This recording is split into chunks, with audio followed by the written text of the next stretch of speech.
Namanda, Namanda, Namanda, Namanda, Namanda, Namanda.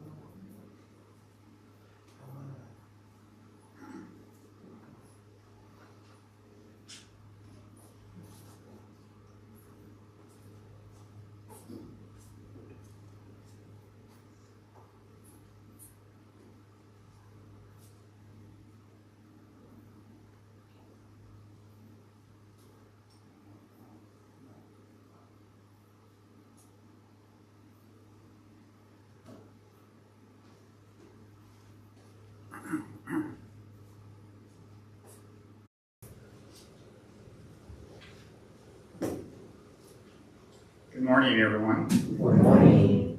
Welcome to this morning's service, our family service. My name is Ram Suchia, and I'll be the chairperson today. We'll begin this morning's service with San Bujo on pages 24 and 25.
of Sutra Chanting, Junirai on page 67.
Namanda, Namanda, Namanda, Namanda, Namanda, Namanda.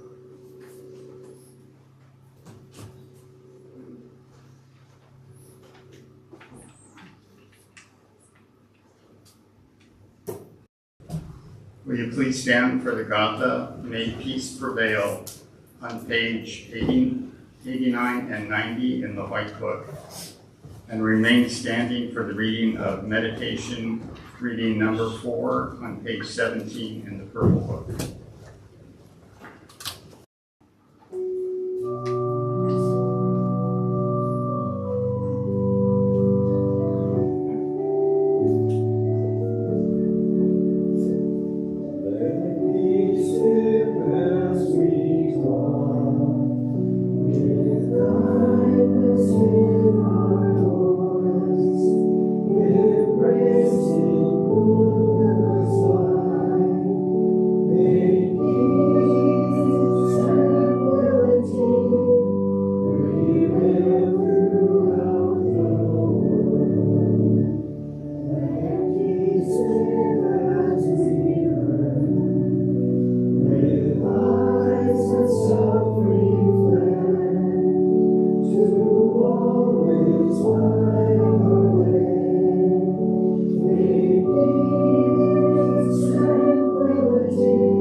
Meditation reading number 4. Altogether, as the sun shines upon the earth, awakening into growth the seeds that lie dormant in the soil, may the light of wisdom shine into our minds and truly awaken us to our ignorance, and by this insight stir us to strive for a life of deeper understanding and enlightenment. Namo Amida Butsu. Namo Amida Butsu. Namo Amida Butsu. Namanda. Namanda. Please be seated.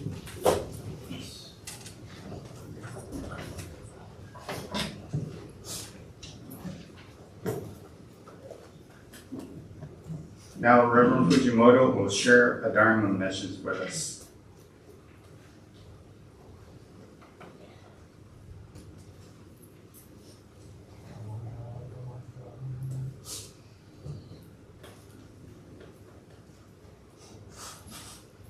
Good morning. Good morning. Ohayou gozaimasu. Okay, so just last week we had our first ever Transbay Ministerial Exchange. Who was not here last week? Anybody? Just a few people? Okay, good. Let me explain what we did. Okay, so in our Bay District we have a number of temples, 8 temples I believe, and 5 of the ministers were available. So we did this exchange of ministers and kind of like musical chairs with ministers, right? So Reverend Opal from San Francisco came here and sat in my chair. I went to Palo Alto and led their service, and Reverend Bridge went to Southern Alameda. Reverend Koyama went to Oakland. who else was there? I think that was it, right? So we did this switch, and everyone was able to lead a service at a different location, and it's kind of fun having a different minister sitting up here guiding everything. It's kind of like having a new puppy, huh? You get to play with somebody else out there. So I think it was nice, and they get to see how the Sangha sets up for their service, what they do at their services. So I was doing things that we don't normally do here, that kind of like could be cross-pollination, how we could try things that they did in Palo Alto. San Francisco might try to do things that we did here, and it goes like that. So it's kind of interesting, kind of fun. Today, we have a few people missing. I think they went on vacation journeys or something, right? They didn't just follow Reverend Opal to San Francisco. And we tried so hard to recruit members, huh? And well, 6 of them are in San Francisco now. No. So, one of the things that was nice for me to go to Palo Alto, you find out all the connections that you have, and not just in the Bay District. Reverend Koyama and his wife Linda were married by my brother as a minister in Sacramento. And 2 other members, couples, they came up and said, "Oh, your father did our wedding." So he did ours too, So you don't think about it when you see them and just say hello, good morning, but oh, that's right. They have a longer connection with the Fujimotos or who was Reverend Fujimoto at that time. So Ron Nakano's sister was there, so she introduced herself. Said, "Oh, I'm Ron Nakano's sister." So we talk about her during lunch or during after service and things like that. And very nice to meet her in person. And then we have a IBS connection. Just a little over a week ago, they had a dormitory, IBS dorms, that was refurbished, brand new rooms and dormitory rooms.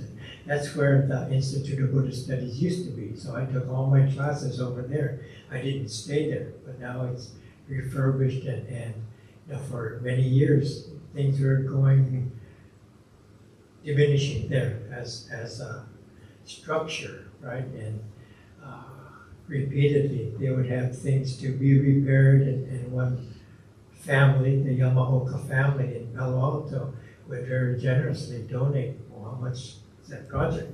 We can donate a certain amount of money. So they were major donors to the Institute of Buddhist Studies. And so I went to that opening, grand opening, reopening. And then when I went to Palo Alto, Mrs. Yamaoka says, "Oh, I'm Landon's mother." I said, "Oh, okay. I was at the IBS dedication, so were you there?" I was there. So her and her husband had donated to help do this resetting of everything, and the board of the IBS for years, they were meeting, and what can we do, looked at their finances and everything, that they decided, final decision, to sell it and utilize the funds some other way, right? And because the Yamaokas were such major donators over the years, Reverend Dr. David Matsumoto went over there personally to let them know this is the decision that we came to, and kind of difficult, but we want to let you know you've been so supportive over the years. And they started talking, right? Well, how much is it? Well, it's, $8 million or something like that. There's going to be probably overage too, because it's some more time has gone by. They always add more to the cost. Okay, I'll cover it. And he donated like $10 million or something like this, an incredible amount of money. So they had this conversation, and Matsumoto Sensei came back to the board. I have some good news. So wow, incredibly.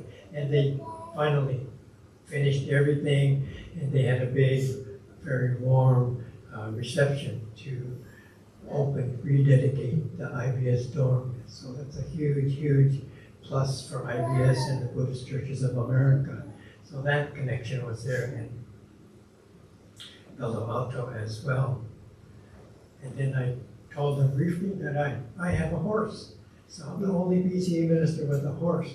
So Palo Alto, they have well-to-do families living over there. A number of them. Oh yeah, I used to ride, and I used to have horses. About 6 different people that they wanted to talk to me just about horse stories. Right? And when I went there, they've had some roof damage, kind of like us. So they had this big capital campaign to do their roof, and I'm looking in this big tarp over there on one side of the Hondo, and so yeah, where there's blue tape X'd, that's where our leaks are. There's tape everywhere, in the hallway, in the Hondo, in the social hall, everywhere. Office, there's blue tape,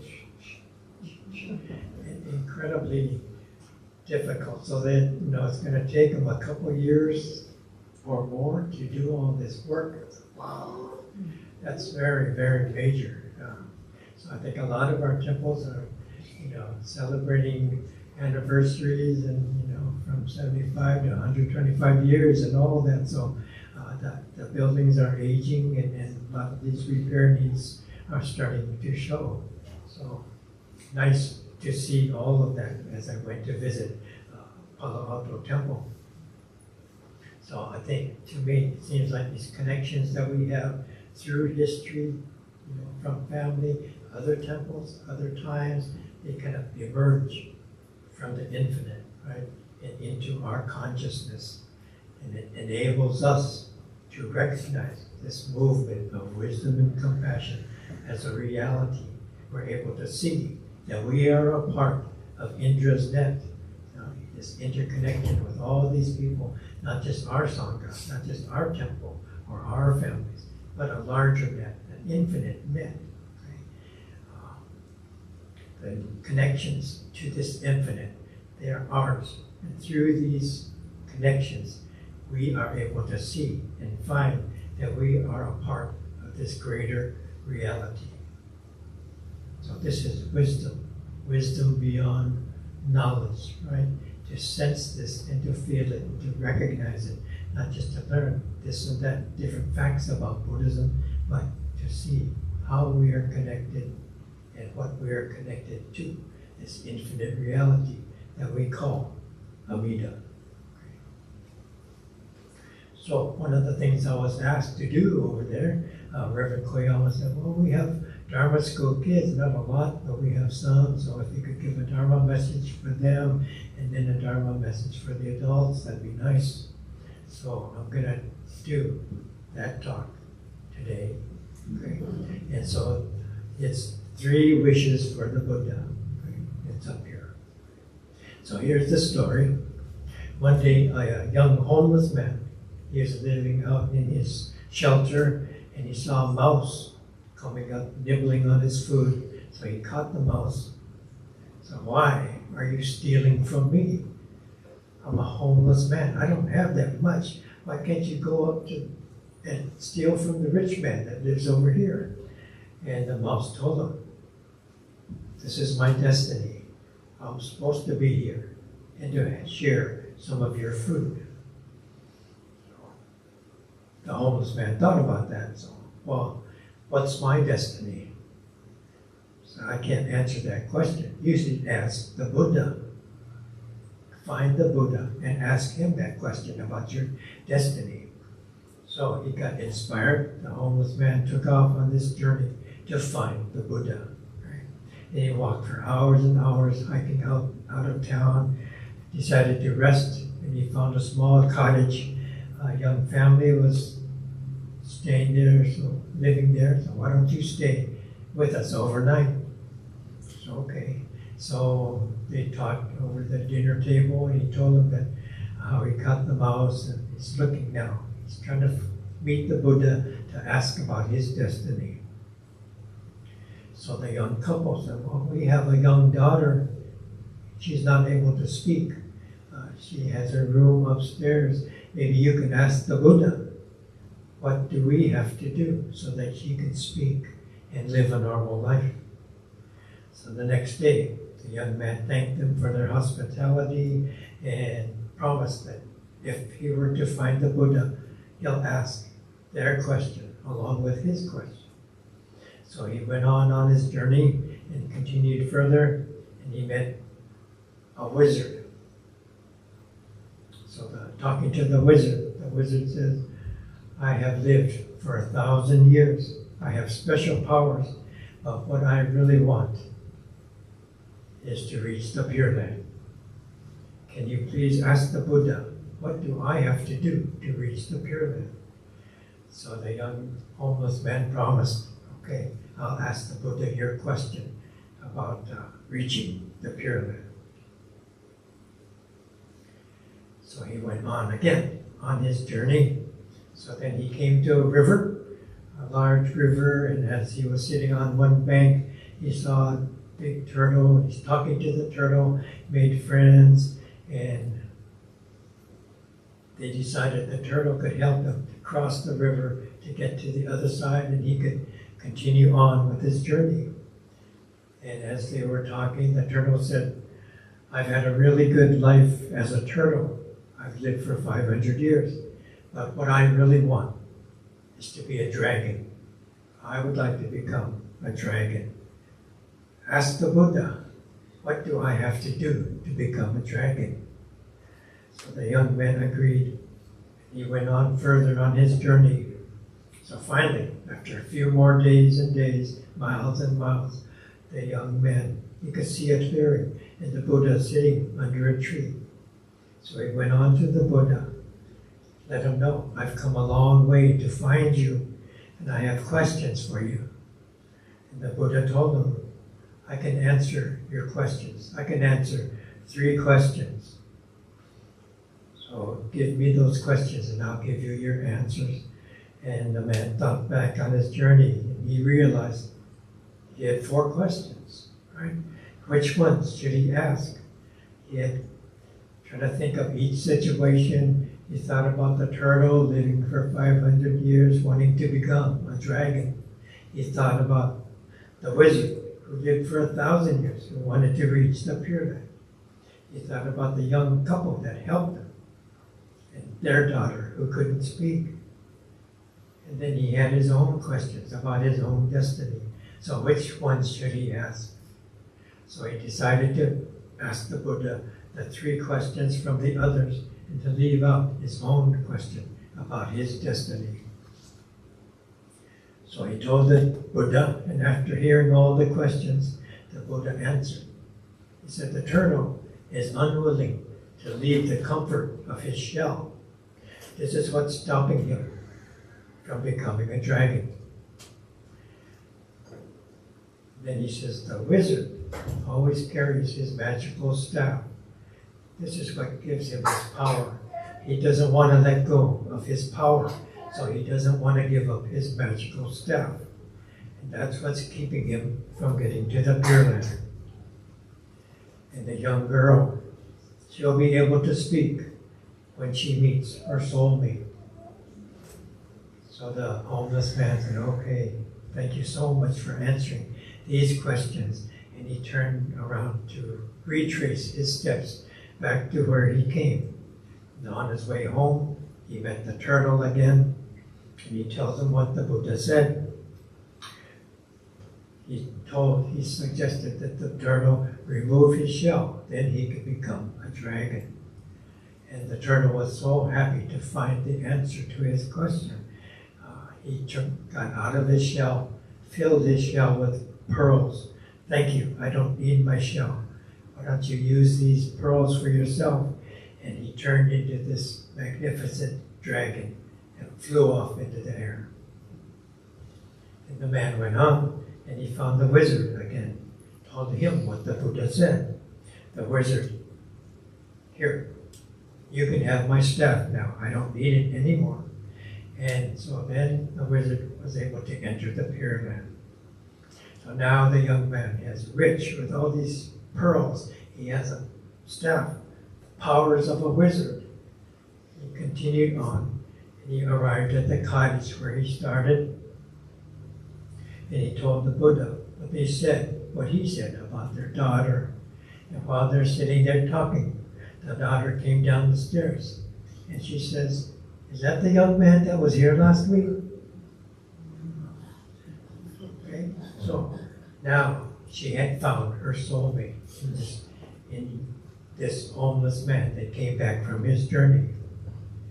So the question for you is, if you had 3 questions you could ask the Buddha, what would they be? Okay? So that's the children's Dharma story. Okay? Lots of times when I'm asked to go somewhere and speak, they say, give a Dharma talk for the young ones and then a different talk for the adults. And then after the service, we shake hands. Thanks for coming, Sensei. I like the first story better. Right? I'll always hear this. They like the children's story more than they like the adult story. So today, I'm going to go on with the children's story, and talk about this. Okay? Think about it a little bit more. So the family with the daughter who could not speak, maybe we each have something missing in our lives, in our homes. Maybe someone in where we live has their own limitations, right? We have difficulties that we live with as well. Last year we had our class on Buddhism, and before coming on virtually, we're talking about services and chanting and how you come to this appreciation.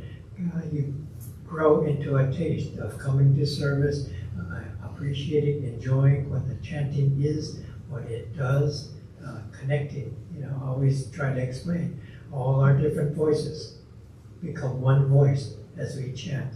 And rather than maybe at first we're separate and we don't hear just my voice, we hear this larger voice that we become a part of. And so the student, was not with a temple. Okay? Well, some of us belong to Alameda, some were Enmanji members, others went to other temples, but she lived in Texas, and she had no temple, she had no Sangha over there. And she's listening to us talking about this connection we have. Sometimes we have an elder that used to go to these events. Maybe they went with the Women's Association, a big conference gathering, and when they have their service, maybe 300, 400 voices chanting together. And that's so touching and powerful and meaningful that when she's ready to pass on, she asks, play the chanting of the Sei Ge. And so she would lay on her bed and listen to this chanting. And this would comfort her as she's coming to the last moments of her life. And so these kind of connections that we're talking about that you come to when you come to service, when you come to recognize, appreciate what a service is about, what chanting is about. So the woman in the class, I don't have that. I'd like to have that, but I don't know how do you get that feeling to be connected? So the discussion went on like this, but she's recognizing something missing in her life, right? That's something that she would like to have, that we are kind of appreciating, even savoring. I wish I had that, right? So each of us, different ways that we are missing something, whether in my own life, someone in my house, some kind of difficulty. So the family in the story, providing a home for their daughter. She's healthy, but she's not able to speak. They wish, what could they do more for her? So we have these kind of situations too. Who knows? I don't know what you might have. Someone might have physical limitations, mental limitations, health conditions, right? And sometimes they come, sometimes they go. We need an operation. We need something. We don't know. Disabilities, substance abuse, drugs, alcohol. In our youth, it used to be so easy to stay healthy, or it seemed like. But now we get older, it gets harder and harder just to be so-so, right? It's kind of like having a football game and somebody's tilting the table, and it's so difficult just to maintain and be just so-so, just be okay, and it's so hard to do, right? So the family in the cottage, that's me, that's my house, that's my cottage, right? We all live with these kind of difficulties that we have. A couple of weeks ago, I was at a funeral and reminding myself, when I officiate, I try to share the story quite often of the mustard seed. It's such a story that everyone can recognize, that we each go through this loss. Find some seeds where death has never entered, right? And she knocks on each door, and every house has experienced such a loss.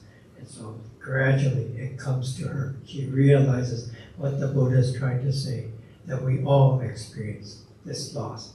Someone in our family will pass away. So these kind of difficulties we all have. The turtle clung to his shell. The shell is our ego, right? Protecting our identity. The shell creates our understanding, our recognition of who we are, right? And we talk about it on occasion, which voice is the real voice, the one you hear when you look in the mirror first thing in the morning. This is the voice we recognize, right? This is my voice that resonates, I recognize. Is that your voice? Or when we all chant together, becoming one voice, is that your voice? And I think the chanting voice, the voice that connects to the infinite, that's the real you, right? The one that's talking back to you in the mirror, that's your ego self. The voice you recognize, the voice you're proud of. Right? It's not the real you.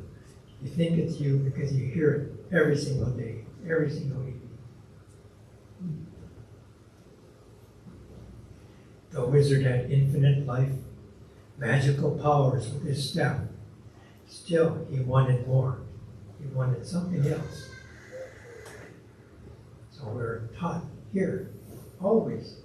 We have these, every different school in Buddhism talking about the same thing. We have all these attachments, clinging to things, right?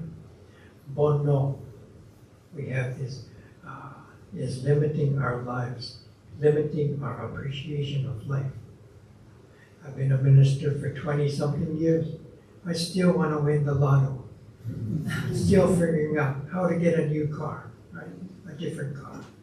Living with bonno, greed, anger, ignorance, coming again and again and again. Never ending, never ending. Living with bonno. This is my destiny. This is your destiny.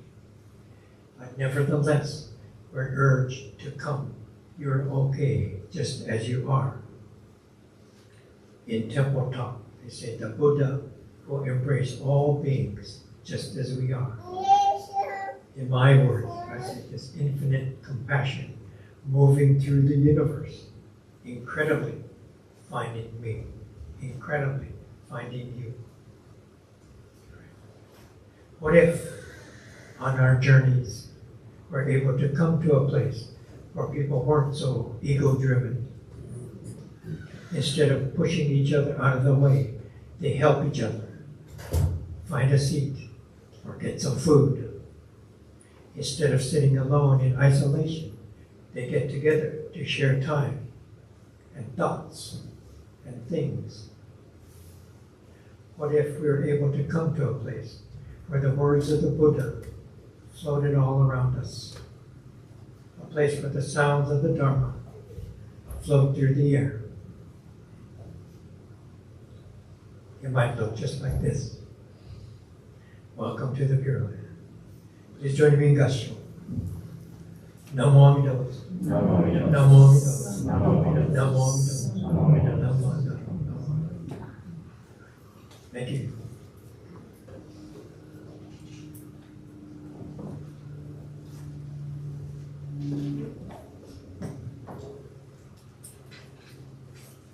Thank you, Sensei, for your message, and welcome back.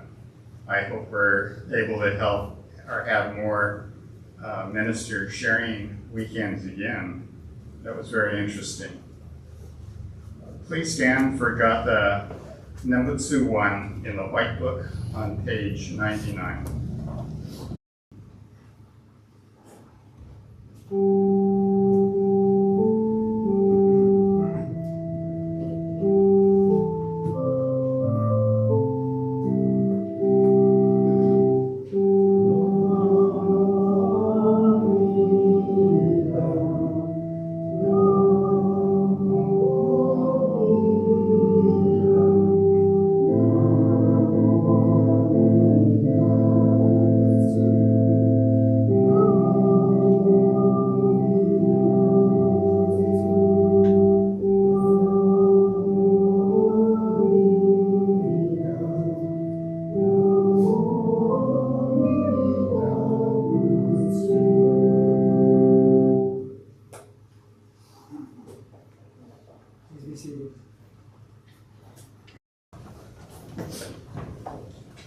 I'd like to take this opportunity to thank those who helped with the altar preparations and with the service.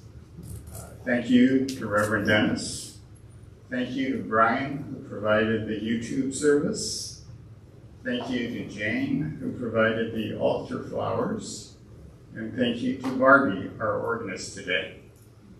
We're really lucky to have such talented people in our Sangha. Are there any newcomers or visitors today? I think we have some visitors. Would you please stand and introduce yourselves? Hello. Hello. Yes, thanks. My name is Eric Sanchez Infante. It's nice to meet you all.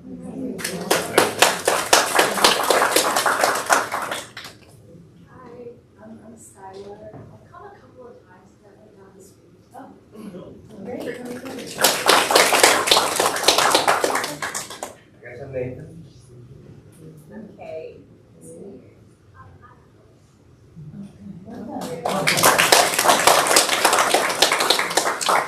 Well, welcome to all of you, and thank you for coming to our service today. We have several announcements to make. Next Sunday, March 22nd, is the spring Ohigan service. And we'll also have an Ask Reverend Dennis session afterwards. And I believe there's going to be a lunch served with that Ohigan service. Sunday, March 29th, there are no services. That's the 5th Sunday of the month. So we don't have services typically on the 5th Sunday. Sunday, April 5th, Shotsuki monthly memorial service. And there'll be an Awo meeting afterwards. On Saturday, April 11th, we're going to be setting up the Hanamido and Lumbini's garden. It'll be starting at 10 o'clock, so please come out and help with that setup. Sunday, April 12th, is the Hanamatsuri, which is the birthday of Buddha. And our guest speaker that day will be Reverend Yuki Sugahara, who is the Rinban, who is the head minister of the Sacramento Betsuin. So please come for that service. We'll also have a birthday service, birthday Sunday that day. So everyone who has a birthday in April, start collecting your coins, and we'll see you on that Sunday. Following the meeting, we'll also have a board of directors meeting. So after our refreshments, please, board members, please stick around for that. That's today. That's today, yes. So it'll probably be around noon or so. Are there any other announcements? Howard?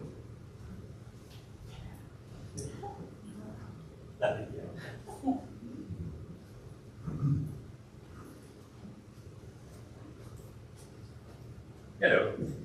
I hope everyone's going to watch the Academy Awards tonight. We have our the Yubi Yasuda daughter.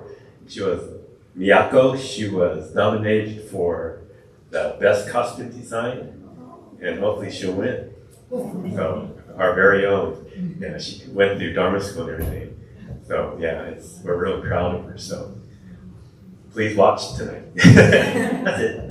Thanks.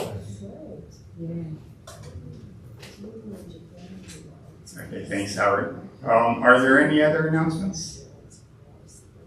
No? Okay, well, thank you for attending this morning's service. And please come up to offer incense and join us for refreshments in the social hall. Sensei? No?